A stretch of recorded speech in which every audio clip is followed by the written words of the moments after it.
नमस्ते दोस्तों, आज हम देखने वाले हैं ITR 4 बिना किसी पेनल्टी के कैसे फाइल करना है और उस पर जो TDS या टैक्स कटा हुआ है वह रिफंड कैसे ले सकते हैं। तो चलते हैं दोस्तों। जनरली जो ITR 31 जुलाई से बाद में अगर आप फाइल करते हैं तो सेक्शन 1394 का आपको यूज़ करना होता है दोस्तों। बिलेटेड ITR होता है और उस केस में अगर आपकी इनकम 3 लाख से कम होती है तो कोई भी पेनल्टी नहीं लगती है दोस्तों। 3 से ज़्यादा 5 से कम होती है तो 1000 की पेनल्टी लगती है और 5 से ज़्यादा अगर होती है तो 5000 की पेनल्टी लगती है दोस्तों। तो आज इस वीडियो में हम लोग डिस्कस करेंगे कि ITR 4 आप 31 जुलाई के बाद कैसे बिना किसी पेनल्टी के फाइल कर सकते हैं। तो ITR 4 फाइल करने के लिए आपको सिंपली लॉगिन कर लेना है दोस्तों अपनी ई फाइलिंग पोर्टल पर, और यहाँ पर AIS का ऑप्शन रहेगा। सिंपली प्रोसीड ऑप्शन पर क्लिक करके आपको AIS ओपन कर लेना है दोस्तों, जो कि कुछ प्रकार का होगा। यहाँ पर जैसे हम बता दें कि ITR को उस कंडीशन में फाइल करना होता है जब आपकी सैलरी इनकम के साथ यहाँ पे बिजनेस रिसिप्ट भी रिपोर्ट हो रखी हो, तो उस केस में आपको ITR फाइल करना होता है दोस्तों। तो ITR 1 नहीं लगता है ताकि क्योंकि यहाँ पे अगर आपकी ऐसी कोई इनकम है जो ITR 1 में नहीं आ सकती है तो ITR 4 आपको फाइल करना है दोस्तों यहाँ पे। साथ ही साथ अगर आप कोई बिज़नेस रन कर रहे हो या फिर कोई किराना शॉप चला रहे हो या फिर किसी प्रकार का इंश्योरेंस कमीशन अर्न करने रहे हो तो उसे AIS में as a business receipt report कर रखा हो तो उस केस में आपको ITR 4 सिलेक्ट करना है दोस्तों। तो दूसरा काम आपको ये करना है, यहाँ पर फॉर्म नंबर 26S का ऑप्शन रहेगा। सिंपली आपको उस पर ओपन कर लेना है और इस पर कितना टैक्स कटा हुआ है तो असेसमेंट 24-25 सिलेक्ट कर लेना है दोस्तों, और व्यू एज HTML करके आपको नीचे स्क्रॉल डाउन कर लेना है। यहाँ पे आप देखोगे इनका जो बिज़नेस रिसिप्ट है वो उसमें 73,000 का उस पर 7,300 का टैक्स कटा हुआ है, जो कि पूरा का पूरा रिफंडेबल है और उस सभी का अगर टोटल की जाए तो 1 लाख से कम होती है। तो आज इस वीडियो में हम यही जानेंगे कि 7,300 या उससे आपका कोई डिफरेंस टैक्स कटा हुआ है और डिफरेंट इनकम यहाँ पर आ रही है तो यहाँ पर आप कैसे आप अपने ITR को फाइल कर सकते हो और ITR 4 कैसे फाइल कर सकते हो। तो जो टैक्स TDS कटा हुआ है इसका रिफंड ले सकते हो और सिंपली आपको अपने डैशबोर्ड पर आ जाना है और यहाँ पर आप फाइल करने के लिए ई फाइल में फाइल इनकम टैक्स रिटर्न इस ऑप्शन पे सिलेक्ट कर देना है। असेसमेंट या filing mode online continue option पर क्लिक कर देना है और इसके बाद में स्टार्ट न्यू फाइलिंग ऑप्शन पर आपको क्लिक कर देना है और यहाँ पर आपको इंडिविजुअल सिलेक्ट करके कंटिन्यू करना है और फिर आपको ITR फॉर्म 4 यहाँ पर सिलेक्ट कर लेना है और प्रोसीड विद द ITR 4 करना है और फिर लेट्स गेट स्टार्टेड फिर पूछ रहा है। तो आप ITR 4 क्यों फाइल कर रहे हो, तो अगर इनकम 3 लाख से ज़्यादा हो फर्स्ट ऑप्शन सिलेक्ट करना है, बट अगर 3 लाख से कम हो तो इस केस में यहाँ पर सभी सोर्सेज इनकम मिलाकर 3 से कम है तो यहाँ पर अदर ऑप्शन का सिलेक्ट करके कंटिन्यू ऑप्शन पर क्लिक कर देना है दोस्तों और इसके बाद ओके कर देना है। और फिर हमारे सामने यहाँ पर टोटल 5 टैब आ जाते हैं 1 बाय 1 करके। सभी टैग्स को हमें कंप्लीट कर लेना है। सबसे पहले टैग लेते हैं पर्सनल इंफॉर्मेशन की टैब। सिंपली आपको इस पर क्लिक कर देना है, उसके बाद ऊपर आपका नाम एड्रेस वगैरह आएगा। तो यहाँ पे अगर किसी भी प्रकार का करेक्शन हो तो एडिट ऑप्शन का यूज़ करके आपको करेक्शन कर देना है। फिर यहाँ पर रहेगा नेचर ऑफ एम्प्लॉयमेंट। तो अगर आप सेंट्रल गवर्नमेंट, स्टेट गवर्नमेंट या कहीं प्राइवेट सेक्टर में हो तो अदरवाइज़ अगर आपके ऊपर अप्लीकेबल नहीं होता है तो अदर कर देना है, ऑप्शन सिलेक्ट कर देना है। और यहाँ पर रहता है इम्पोर्टेंट फाइलिंग सेक्शन। तो अगर 31 जुलाई से पहले फाइल करते हैं तो 139 31 before due date option select करना है। अगर 31 जुलाई के बाद अगर आप ITR फाइल कर रहे हो तो belated return field after due date, अगर अपना ITR रिवाइज कर रहे हो तो 139 सब सेक्शन 5 का आपको यूज़ करना है दोस्तों। तो हमारे केस में यहाँ पे ITR फाइल ही नहीं किया हुआ है, तो हम यहाँ पे 1394 ऑप्शन का सिलेक्ट कर रहे हैं। तो इसके बाद में नीचे स्क्रॉल डाउन करते हैं तो यहाँ पर जो है आपको न्यू टैक्स रेजिम या ओल्ड टैक्स रेजिम सिलेक्ट कर देना है। और यहाँ पे जो भी ऑप्शन आता है, अगर आप ड्यू डेट से पहले अपना ITR फाइल कर रहे हैं तो ओल्ड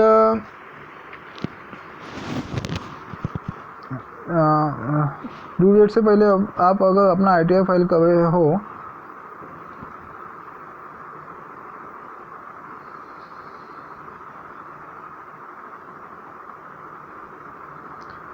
तो ओल्ड टैक्स रेजिम सिलेक्ट कर सकते हो दोस्तों आप। बट अगर ड्यू डेट यानी 31 जुलाई के बाद अगर आप ITR फाइल कर रहे हो तो उस केस में आपको ITR फॉर्म है तो by default new tax regime में आपको फाइल करना है और आपको न्यू टैक्स रेजिम में ही सारी एंट्रीज करनी है। तो इसके बाद भी नीचे स्क्रॉल डाउन करना है, रिप्रेजेंटेटिव ऐसी नो करना है और यहाँ पर आपका बैंक अकाउंट आ जाएगा और सिंपली इस टैब को आप कंफर्म कर देना है। फिर हम यहाँ पर सेकंड टैब ले लेते हैं कॉस्ट टोटल इनकम के, तो सिंपली एक पर क्लिक कर देते हैं और यहाँ पर स्किप दिस क्वेश्चन करके यस कर देते हैं। इसके बाद में अगर आपकी सैलरी इनकम हो तो यहाँ पर एडिट का ऑप्शन एंटर कर देना है। अगर आपकी ओनली बिजनेस की इनकम है तो उस केस में यहाँ पे जो भी है आपको ITR 4 में यहाँ पे बिजनेस इनकम फ्रॉम बिजनेस और प्रोफेशन का ऑप्शन रहेगा दोस्तों। तो सिंपली ऐड डिटेल ऑप्शन पर क्लिक कर देना है और उसके बाद में अगर आपका बिजनेस कोई नाम है तो वो एंटर कर देना है। अदरवाइज अगर कोई नाम नहीं है तो उस केस में आपका पैन कार्ड पैन कार्ड पर जो नाम है वही नाम आपको एंटर कर देना है। और बिज़नेस कोड, अगर आपको कोई प्रॉपर बिज़नेस कोड हो तो जैसे किसी प्रकार का फाइनेंशियल सर्विसेज प्रोवाइड करते हो या फिर अदर प्रकार की कोई बिज़नेस एक्टिविटी प्रोवाइड करते हो तो उस केस में यहाँ पर जो भी हो वह आपको लिख देना है।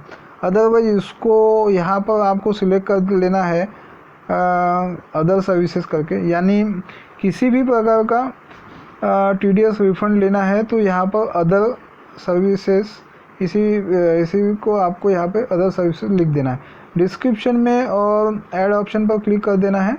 उसके बाद यहाँ पे AIS में आप जितना अमाउंट हो, जैसे यहाँ पे 73,000 है तो यहाँ पे आपको 73,000 एंटर करना है।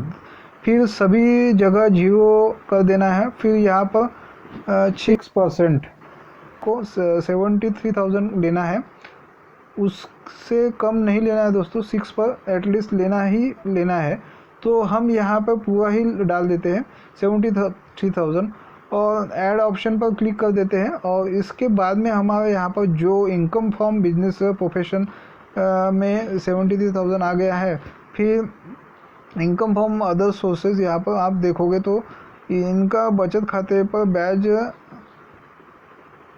882 जो ऑटोमेटिक आ रहा है, उसको कोई एंट्री आपको ऐड करनी हो तो लाइक FD एंट्री वगैरह की हो तो यहाँ पर ऐड अनदर ऑप्शन पर क्लिक करना है और FD इंटरेस्ट यहाँ पर आ जाएगा। डिविडेंड इनकम है यहाँ पर आ जाएगा। या फिर ऐसी कोई इनकम जो इनमें से कहीं पर भी नहीं आ रही है तो एनी अदर पर आप क्लिक कर देना है। डिस्क्रिप्शन में आपको लिख कर देना है और किस प्रकार किस टाइप ऑफ इनकम, इसके बाद में आपको कंटिन्यू ऑप्शन पर क्लिक कर देना है। जो इनकम शीट में है वो यहाँ पर कंप्लीट हो चुका है तो सिंपली आपको कंफर्म ऑप्शन पर क्लिक कर देना है दोस्तों। और इसके बाद में थर्ड हमें यहाँ पर लेनी है फाइनेंशियल पर्टिकुलर ऑफ बिज़नेस, यानी कि आपके जो भी बिज़नेस है उसमें आपकी टोटल एसेट्स है कितनी है, लाइबिलिटी कितनी है, तो यहाँ पर आपको एंटर कर देनी है। और अगर आप ओनली रिफंड लेने में पर्पज़ से अपना ITR फाइल कर रहे हो तो उस केस में यहाँ पर आपको एक स्टार लगे हुए मार्क्स है। जैसे यहाँ पर क्रेडिटर्स है, यहाँ पर इन्वेंटरीज है, तो यहाँ पर सन्डी डेटर्स है, मतलब कि स्टार लगे हुए मार्क्स है तो उनको आपको कोई भी एस्टिमेट वैल्यू डाल देनी है और आपके बिज़नेस के टर्नओवर के अकॉर्डिंग। तो यहाँ पर 73,000 है तो एटलीस्ट 5 से लेके 10,000 के बीच में आपको कोई भी वैल्यू यहाँ पर एंटर कर देनी है।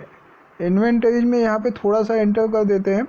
यहाँ पर 4,000 बैलेंस विथ बैंक 2,000 और कैश इन हैंड 500 और उसके बाद में इसको ऐड कर देना है।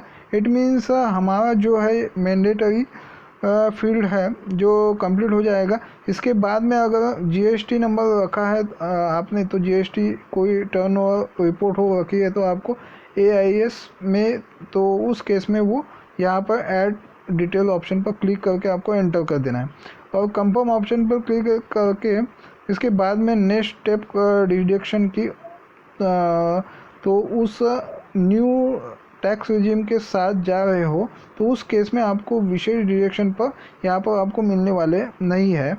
हाँ, अगर सैलरी एनपीएस में एम्प्लॉयर द्वारा कंट्रीब्यूशन हो तो आप सेपरेटली डीपीसीसी D2 में यस करके यहाँ पे अमाउंट एंटर कर सकते हो। तो इसके बाद में कंटिन्यू ऑप्शन क्लिक करना है, आपको यहाँ पर कंफर्म ऑप्शन पर क्लिक कर देना है और फिर हमारा रहेगा टैक्सेस पेड, यानी कि आपका कितना टीडीएस कटा है उसका जिसका आप रिफंड ले रहे हो। यहाँ पर इस ऑप्शन पर क्लिक करना है, सैलरी में से टीडीएस कटता है यहाँ पर आ जाएगा और फर्स्ट स्टेप में आपको other than salary FD interest पे बिजनेस रिसिप्ट पे अगर हो गया है, अगर कोई रेंटल इनकम पे आपका टीडीएस कटा है तो यहाँ पर सेकंड में आ जाएगा।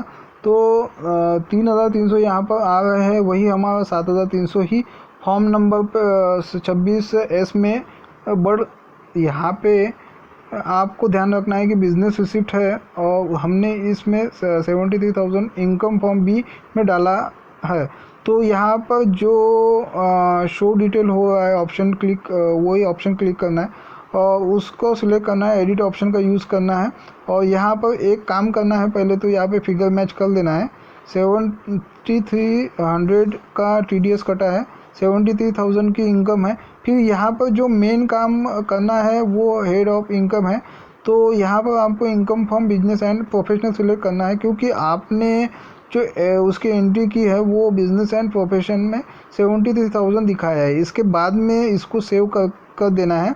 तो इसके बाद में नीचे स्क्रॉल डाउन करके उसको कंफर्म कर देना है दोस्तों। फिर यहाँ पे टैक्स लायबिलिटी टैब आएगा और तो आपकी जो टोटल इनकम है वह आ रही है और अगर इस पर कोई टीडीएस या फिर पेनल्टी वगैरह लगती है तो जैसे ही मान लीजिए अगर 3 लाख से ज़्यादा होती है तो यहाँ पे 1,000 आ जाएगा और 5,000 लाख से ज़्यादा होती है तो यहाँ पे 5,000 आ जाएगा। सेक्शन 234A में यहाँ पर आ जाएगा। तो हमारे यहाँ पे केस में 1 लाख से भी कम है तो सिंपली इसको कंफर्म कर देते हैं। इसके बाद में प्रोसीड ऑप्शन क्लिक कर देते हैं तो यहाँ पर आप देखोगे कि यहाँ पे आपका जो 7,300 का रिफंड है तो वो पूरा का पूरा बन रहा है, पर ना यहाँ पे कोई पेनल्टी लग रही है और कोई इंटरेस्ट नहीं लग रहा है। तो यानी आपको पूरा जो टीडीएस कटा है वो रिफंडेबल आ जाएगा। तो यहाँ पे प्रीव्यू रिटर्न ऑप्शन पर क्लिक करना है, इस चेक बॉक्स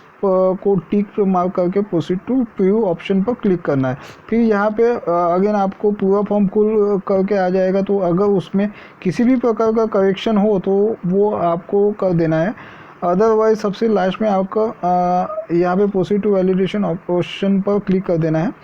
यहाँ पर अगर आपके आईटीआर में कोई भी एरर नहीं होती है तो उस केस में यहाँ पे वैलिडेशन सक्सेसफुल हो जाएगा और अगर कोई एरर होती है तो सिंपली वहाँ पर नीचे आ जाएंगे आप और उस पर क्लिक करोगे तो यहाँ पे आपको उसी पार्ट में ले जाएगा। तो जहाँ पर आपकी एरर है तो वहाँ पे सिंपली आपको उसको सही करके वहाँ पे प्रोसेस वही स्टेप आपको नेक्स्ट करके दोहराना है और उस यहाँ पर वैलिडेशन स्टेप तक पहुँचना है। उसके बाद में प्रोसीड टू वेरिफिकेशन करना है।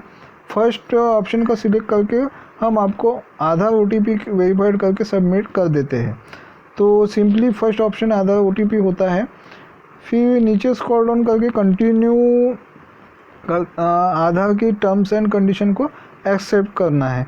तो जनरेट आधार OTP करके इसके बाद में आपको यहाँ पर आधार OTP एंटर कर देना है। और आधार OTP एंटर करने के बाद आपको वैलिडेट ऑप्शन पर क्लिक कर देना है। तो यहाँ पर अगर आपका आधार OTP सही होता है तो कंफर्मेशन सबमिट और रिटर्न मांग लिया जाएगा। तो सिंपली आपको सबमिट ऑप्शन पर क्लिक कर देना है।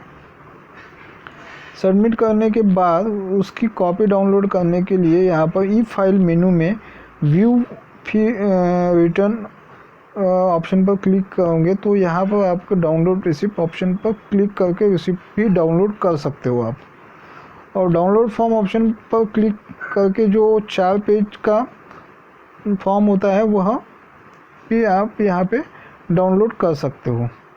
तो इस प्रकार दोस्तों आज वीडियो में हमने जाना है कि कैसे आप ड्यू डेट के बाद अपना ITR फाइल ITR 4 फाइल करके जो भी TDS या टैक्स कटा हुआ है उसका रिफ़ंड ले सकते हो। और हाँ दोस्तों, अगर आप अपना